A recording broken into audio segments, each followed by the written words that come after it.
Here's our boiled pork with vegetables. Let's have some, guys.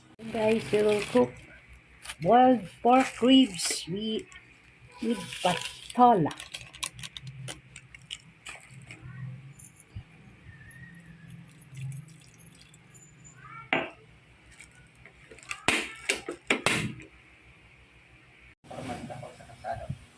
Ano? Pag pinigilan ng mama niya yung babae kasi nakasanakan niya yung bibigyan. May gamit ako sa dyan. Iba yung dulot ng kaan natin. Now I will put the patola.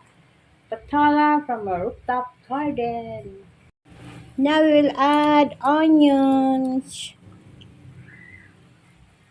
Now we will add pechay, saluyot, and onion leaves from the rooftop garden. Tang tang tang tang tang tang tang.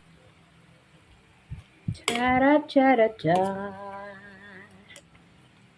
We're cooking boiled pork ribs with vegetables.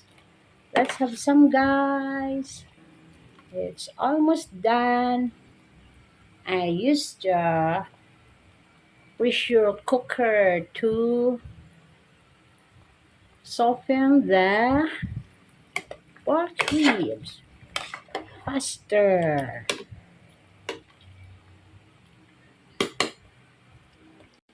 Here is our boiled pork with vegetables. Let's have some, guys. Tang tang tang tang tang. Thank you for watching. Bye.